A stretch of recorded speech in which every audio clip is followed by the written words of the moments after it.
Welcome back. Today, we're diving into the world of Canadian half-dollar coins asterisk, a true hidden gem in the world of coin collecting.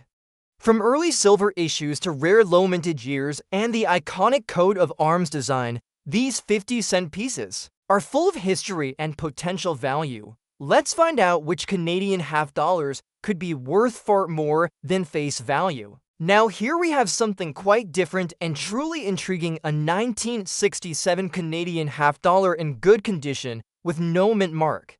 At first glance it looks simple, straightforward, just another piece of older pocket change from north of the border. But if you know what to look for, this coin can turn into something much more than a 50-cent piece. This could be the coin that sends collectors into a frenzy and sparks a value that climbs not just into the hundreds, but well into the thousands under the right conditions. Let's start with a little background. The 1967 Canadian half-dollar was released as part of Canada's centennial celebration marking 100 years since Confederation. That alone gives it historical weight. The Royal Canadian Mint released a special series of coins that year, each featuring wildlife rather than the traditional designs. For the half-dollar, they chose a majestic howling wolf captured mid-call against a clean, bold background. It is one of the most haunting and striking designs in Canadian coinage history, and it was only minted for that 1 year. That alone makes it a favorite for collectors. But here's where it gets interesting. This coin was struck in 80% silver and 20% copper. That silver content alone gives it base value due to its melt price. Even a worn circulated piece like this one holds value just because of the silver. In today's market, that melt value alone is often over $10, but melt value is just the beginning. Some 1967 half-dollars can reach values that shock even experienced collectors. You see, during the mid to late 1960s, Canada was transitioning away from silver coinage. The 1967 series was right on the edge of that change, and because of the high demand and rushed production, mistakes happened. Some coins were double struck. Others were struck with partial collars, creating strange shapes or misaligned images. One rare 1967 half-dollar with an off-center strike and clear doubling on the valve snout sold for over $2,000. It looked strange, wild, almost like a ghost image on the coin. But that was no mistake in the eyes of collectors. It was a treasure. Even more surprising, some coins from that year have been found struck on the wrong planchet. There are reports of 1967 half-dollars struck on quarter blanks or blanks intended for foreign coins produced by the Canadian Mint. These errors are extremely rare, but when discovered, they can command prices well over $5,000. That is no exaggeration. A coin that most people would overlook might be worth a small fortune if the weight or diameter is just slightly off.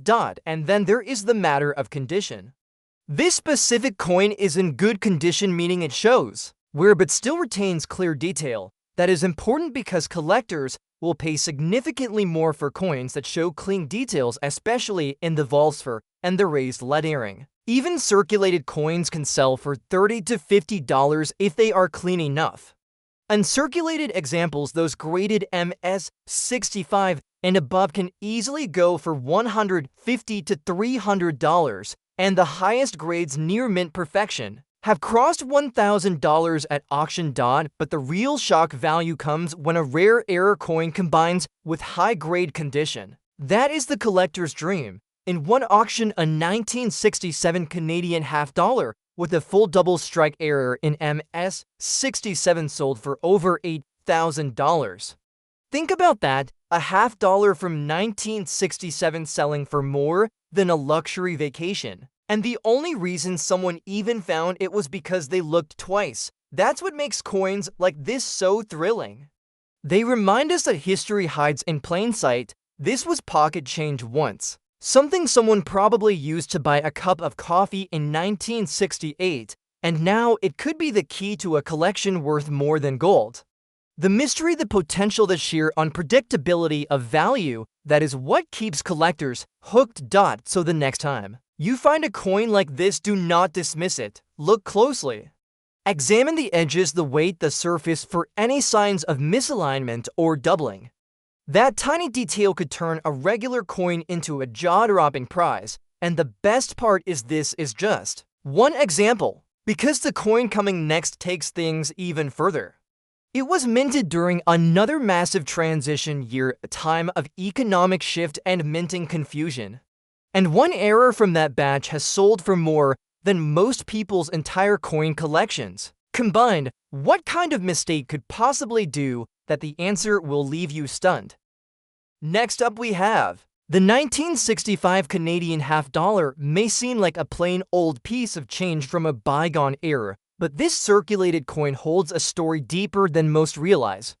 With no mint mark and a worn finish from years of use, it might appear to be just another 50-cent piece from the mid-60s, but for collectors in the know, this coin stands at the edge of a massive shift in Canadian coinage history, and some examples have revealed values that are truly shocking. What looks like just a circulated half-dollar could turn out to be a rare treasure worth hundreds or even thousands under the right circumstances. To understand why the 1965 Canadian half-dollar is so important, we have to look at the bigger picture.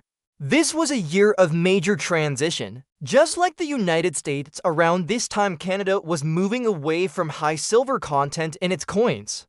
Before 1967, Canadian coins, like the half-dollar, were composed of 80% silver.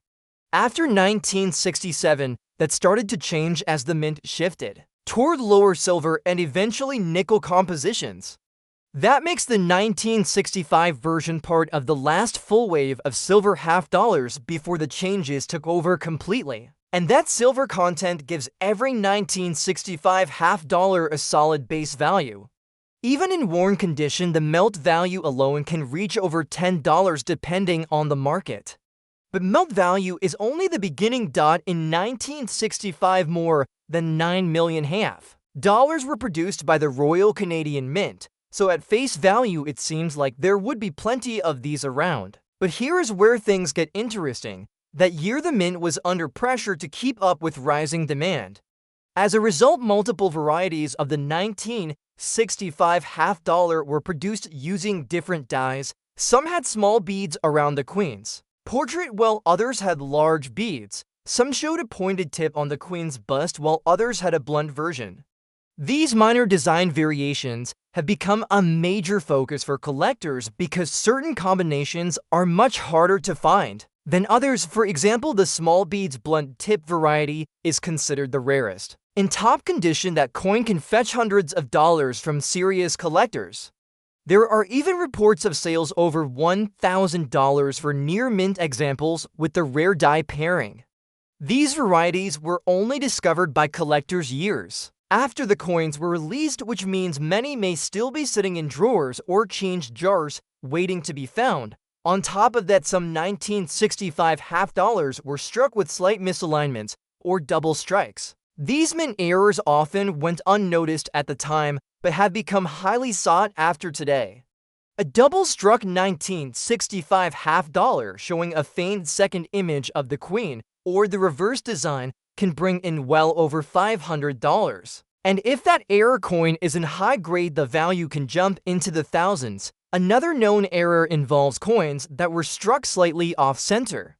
In these cases, the rim is uneven and part of the design might be cut off. These coins are rare, but not impossible to find. One collector discovered such a piece in an old family coin jar, and it later sold for over $800 at auction. Even the regular non-error versions of the 1965 half-dollar in pristine condition can bring strong prices. Coins graded MS65 or higher have reached up to $200, especially when they show full luster and no visible wear. That means if your coin has clear details, minimal scratches, and strong edges, it could be worth far more than its face value. Now let us turn our attention to the specific coin in question. This one is circulated, showing signs of use, but still retains a good amount of detail. That already puts its silver value at around $10 to $12, but if it turns out to be one of the rarer varieties with small beads and a blunt tip, or it shows even a faint trace of a mint error, that value could grow dramatically. It is worth checking the details closely with a magnifier or having it evaluated by a professional, because here is the shocking truth. Even a coin as common-looking as this one can hide rare variations that only a handful of people ever find. And when they do, those discoveries can lead to serious payouts and an incredible story. So never underestimate a coin just because it is old or a little worn. The difference between ordinary and extraordinary can be as small as a few beads or a tiny shift in the design. And just when you think that is impressive, get ready.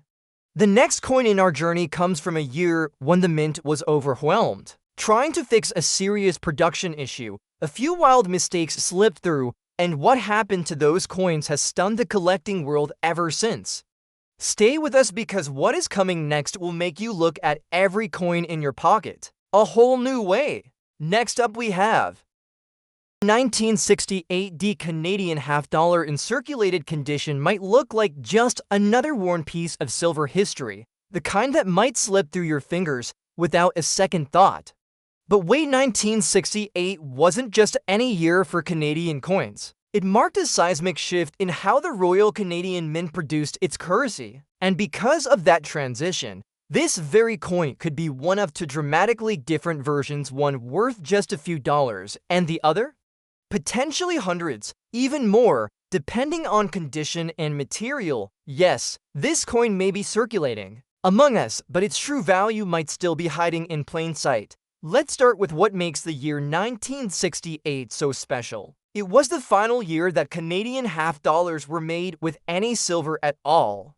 But here's the twist. Not all 1968 Canadian half-dollars were created equal. Some were struck in 50% silver and 50% copper, while others were made entirely from nickel. And there's no mint mark on most of them to tell you which is which, so how can you tell what you've got? With a magnet, seriously, silver coins are not magnetic, while the nickel versions are. It's that simple and that important. If this 1968 D half-dollar sticks to a magnet, then it's the nickel version, and its value is mostly sentimental or collectible, typically worth around $1 or $2 in circulated condition. But if it doesn't stick, that's where things get exciting. You may be holding one of the rare 50% silver issues. Even in circulated condition like this one, the melt value alone for the silver content can push it to $6 to $10, depending on the market. But if the coin has a clean strike, minimal damage, or signs of unique minting traits, the value can jump significantly. Some silver versions of the 1968 half-dollar have sold for $40 to $80 in better grades, with high-end examples graded M65 or above crossing the $150 threshold. But that's just the beginning. There's another detail that makes this coin particularly desirable to collectors: transitional errors. You see, because 1968 was a crossover year, the minting process wasn't entirely smooth. Some silver plankets meant for 1967 coins were mistakenly used in 1968, and vice versa. This created a very rare type of transitional error coin. For example, a small batch of 1968 half-dollars was struck on the wrong planchet, sometimes on blanks meant for quarters, or on 80% silver plankets left over from previous years. These rare mistakes are worth hundreds, even thousands of dollars. One verified transitional error with a silver content of 80%, struck with a 1968 die, sold at auction for more than $1,200. Other error types have also been discovered on this coin. A few 1968 half-dollars showed doubling on the coin's profile or lead during a condition known as double die obverse. These errors are subtle but valuable. One double die example in extremely fine condition fetched nearly $900 in a private collector sale. And then there are the few off-center strikes and clipped plankets that somehow made it past quality control. These are much rarer, but when found, they can bring in serious offers from collectors chasing unique minting mistakes from this pivotal year. But what about the D on this coin? Many collectors might wonder about that, because Canadian coins typically don't feature mint marks. In fact, if there is a D visible, it might not actually be from the mint. It could be a counterstamp or a post-mint mark added later either for novelty, export, or resale purposes. These counterstamped coins often generate curiosity and may add minor collector value, especially if they are tied to a specific event or company. However, it's essential to confirm whether the D is official or aftermarket. An official mint error would be far more valuable than a novelty stamp. So, while this 1968 D Canadian half-dollar may show its age, don't be too quick to dismiss it. There's still so much potential packed into that little piece of metal. Whether it's a silver version hiding in plain sight, a misstrike with a rich backstory, or a transitional error worth hundreds, this coin captures a unique moment in Canadian minting history. It represents the end of the silver era and the beginning of modern coinage, all in one single year. That's why collectors are always on the hunt for this specific year. It's not just a coin, it's a symbol of change, of decisions made behind the scenes at the Royal Canadian Mint, and of the kind of human error that sometimes leads to incredible collector windfalls. And just when you think you've heard it all, the next coin takes things to a whole new level. It's a piece that once flew under the radar but now commands five-figure prices due to one of the boldest minting oversights in North American coin history. You won't want to miss what's coming next. The 1970 for Canadian half-dollar in circulated condition without a mint mark might not turn heads at first glance, but this unassuming coin holds deeper significance than many realize. While it may look like just another old coin from the past, collectors who understand its context and potential know better. This particular piece represents the continued evolution of Canadian coinage following the transition away from silver content. And while it may not contain precious metal like its predecessors, its value lies in rarity, design integrity, minting anomalies, and the historical shift it embodies. By 1974, the Royal Canadian Mint had fully embraced the use of nickel in its half-dollar coins. Gone were the days of silver-infused coinage, a move that began in 1968 and was completed in the early 1970s. That means this 1970 for half-dollar is composed of pure nickel, giving it a distinct weight and shine when compared to earlier silver issues. While this shift was intended to make coin production more economical, it also led to a number of interesting quirks, especially in how the coins were minted and struck. The obverse of the coin features the right-facing profile of Queen Elizabeth II, wearing a tiara, a standard design used throughout the 1970s. The reverse features the Canadian coat of arms, with detailed imagery that includes the lion, unicorn, maple leaves, and the Latin motto. On well-preserved coins, this design is remarkably detailed, with fine lines that showcase the skill of the engravers. Even in circulated condition like this one, many of those details can still be seen, though signs of wear are expected around the high points and edges. Now here's where things get interesting. Although this coin does not contain silver, its collectible value can still climb due to factors like condition, rarity of strike, and most importantly, minting errors. During the 1970s, the Royal Canadian Mint was dealing with high production demands and changes in coin metal composition. As a result, occasional errors slipped through quality control. These included off-center strikes, die cracks, double strikes, and even misaligned dies. In the case of the 1970 for half-dollar, some errors included doubling in the date numerals and rim misalignments. These errors, while rare, have been documented and sought after by collectors. One particular example of a 1970 for Canadian half-dollar with a prominent double strike across the Queen's profile, parts of the reverse fetched nearly $600 at auction. The coin was in better than average condition, but still showed evidence of circulation. Another piece with a noticeable die crack running through the coat of arms design sold privately to a collector for nearly $400. These aren't just flukes, they're proof that even common-looking coins can hold surprising value. You know what to look for. Even in standard form, 1970 for half-dollars in brilliant uncirculated condition have been sold for $40 to $80 depending on eye appeal and grading. Coins that achieve a grade of MS65 or higher can sometimes climb above $100. While this circulated coin would not reach those heights, it is still worth inspecting closely for possible doubling, minting anomalies, or unusual weight or texture. Another detail worth noting is the potential for planchet errors. A few 1970 for half dollars were found struck on undersized or improperly prepared blanks, resulting in thinner coins or those with incomplete design impressions. These errors, though extremely scarce, have turned up in dealer lots and estate collections. When verified, they have sold for over $1,000 in some cases. So while this 1970 for Canadian half dollar might seem like just a leftover piece of loose change from the mid-70s, it's far more than that. It's a physical reminder of Canada's changing economy, minting technology, and the transition into modern numismatics. For collectors, it offers a chance to dig deeper into a year that many overlook, with the right set of circumstances, even. A circulated example like this can reveal hidden potential. It's a classic example of why it pays to look twice at old coins. Sometimes the most valuable discoveries are the ones that don't shine the brightest.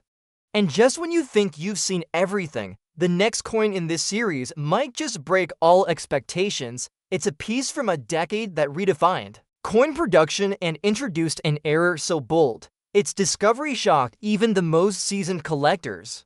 What happened during the minting of this next coin led to values climbing into the five-figure range almost overnight. Stay with us, because what's coming up next could change how you see everyday pocket change forever. Next up we have the 1983 Canadian half dollar in good condition is one of those coins that quietly carries decades of history in its worn edges and familiar face. It's not flashy, it's not rare at first glance.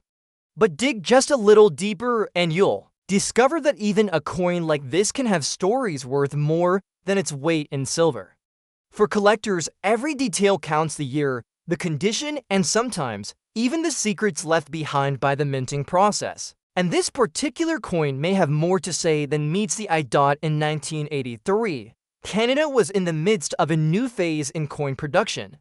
The silver content that once gave these coins their shimmer and heft had long since been removed. Since 1971, Canadian half dollars had been made of nickel, with earlier versions containing up to 80% silver being phased out. But what makes the 1983 half dollar interesting isn't just its composition.